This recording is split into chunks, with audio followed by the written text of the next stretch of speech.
नमस्ते दोस्तों। आ गए हैं एक नया कहानी लेके। आज की कहानी की नाम है भूतिया हवेली का रहस्य। ये कहानी विशाल सुमन द्वारा लिखा गया है और ये कहानी हमने ली है हॉरर स्टोरी हिंदी.com से। तो चलिए शुरू करते हैं आज की कहानी।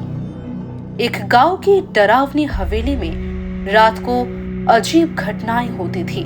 एक दिन कुछ बहादुर लड़के उस रहस्य को जानने के लिए उस हवेली में जाते हैं, लेकिन वहां उन्हें एक डरावनी सच्चाई का सामना करना पड़ता है। एक छोटे से गांव में एक पुरानी हवेली थी जो कई सालों से सुनसान पड़ी थी। लोग कहते थे कि उस हवेली में अजीब अजीब घटनाएं होती थी।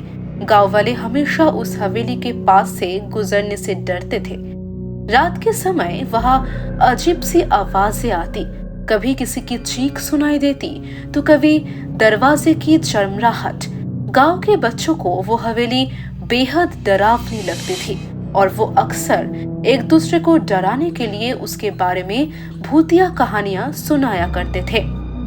लेकिन एक दिन गांव के कुछ लड़कों ने तय किया कि वो हवेली के रहस्य का पता लगाएंगे। उनमें से एक लड़का रवि सबसे ज्यादा नीडर था। उसने अपने दोस्तों को कहा, अगर हवेली में कुछ है तो हमें उसका सामना करना चाहिए। रवि और उसके दोस्त एक रात उस हवेली की तरफ गए। चांद की हल्की रोशनी में हवेली और भी डरावनी लग रही थी। जैसे ही वो हवेली के अंदर गए, एक ठंडी हवा का झोंका आया। सबने सोचा कि ये सिर्फ हवा होगी, लेकिन अगले ही पल एक अजीब सी आवाज सुनाई दी। क्या तुम आ गए हो?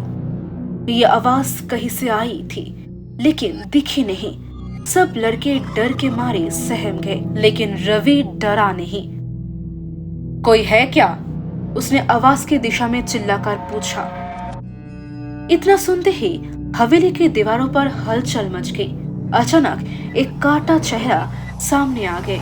वो कोई इंसान नहीं था, बल्कि एक भूतनी थी जिसकी आंखों में आग सी जल रही थी। भूतनी ने रवि से कहा, तुम्हारी हिम्मत मुझे बहुत पसंद आई है। मैं तुम्हें बताती हूँ कि इस हवेली का क्या राज है। फिर भूतनी ने अपनी कहानी सुनाई।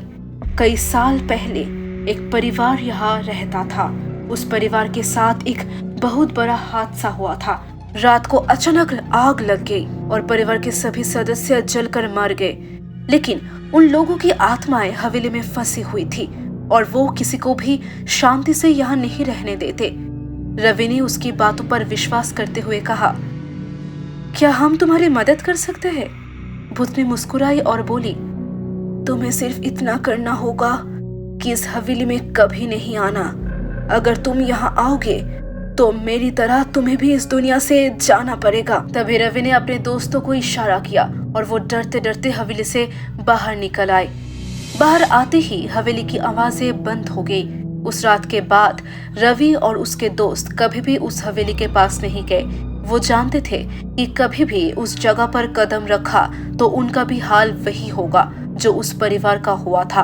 हवेली अब भी वही खड़ी थी और गांव वाले उससे दूर रहते थे।